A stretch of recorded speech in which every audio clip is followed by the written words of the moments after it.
Hello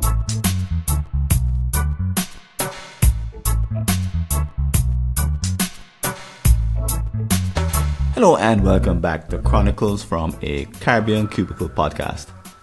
It's an article I wrote for the Jamaica Gleaner. It's entitled, How to Use Defects to Dramatically Improve Performance. Why does your company appear to repeat simple mistakes so often? If you're a manager, it's exhausting to chase one error after another, doing little more than fighting fires.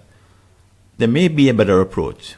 Use the principles of defect management borrowed from total quality management.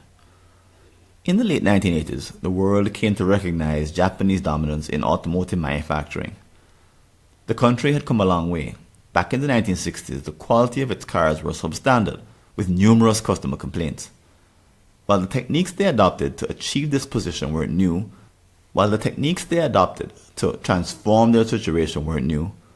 were the first to apply quality improvement and process management in a rigorous, systematic way. The resulting turnaround appeared miraculous to the rest of the world, resulting in manufacturers adopting their techniques on a large scale. One of the innovations they introduced was a peculiar way to uncover operational problems that only occur in small numbers.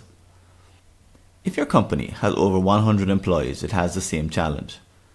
It's made up of intricate, cross-organizational processes which are hard to diagnose. In other words, tricky issues persist because the link between cause and effect isn't easy to determine. Take, for example, two of my favorite problems: email and meetings. Your CEO might decide to order people to spend less time on these activities, but his command wouldn't work. The defects in both of these areas have multiple causes, which means that these forms of corporate waste are difficult to eradicate. Here's a way for your organization to use this technique to stop making the same mistakes over and over again. Number 1, defects, redefinition. In their solution, the Japanese pioneered a new way of looking at defects. They argued that companies are poor at distinguishing them due to bureaucracy, company culture, and internal politics. For example, managers who are trying to look good at all times are likely to disown their defects. It's not entirely their fault. Most people who think of defects imagine visible and tangible errors, such as a car rolling off an assembly line with its steering wheel missing. However, you are probably a knowledge worker and the defects in your role are much harder to identify. Chances are high that they are not being noticed or measured.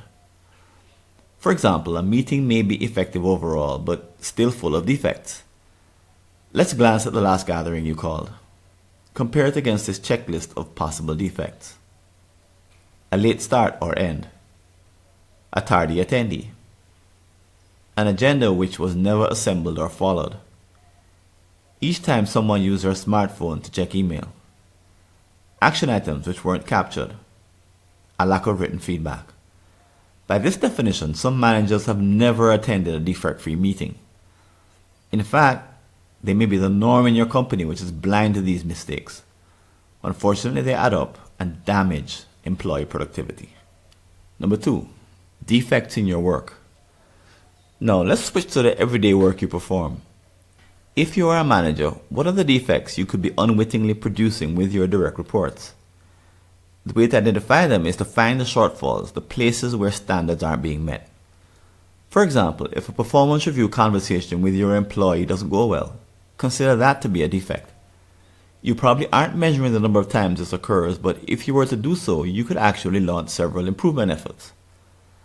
That would mean resisting the temptation to bury the defect inside a string of successes. This happens when you argue. Yeah, but how about the other times when I don't make mistakes? Shouldn't I get credit for my 99% success rate? In this context, the correct answer is no. There's no need to be defensive. Defects are not important because they make people feel bad. Instead, they are a critical part of your efforts to uncover systems which aren't working. They act as valuable clues which point you in the direction of high performance. If you think that this isn't achievable in small increments, think again. The Japanese industrial miracle was built on steady, tiny gains, accompanied by knowledge accumulated over time. It gave their companies a solid competitive advantage over others who were boasting to themselves about their 99% performance. It's ironic. The way to continue improving is to start by calling out defects.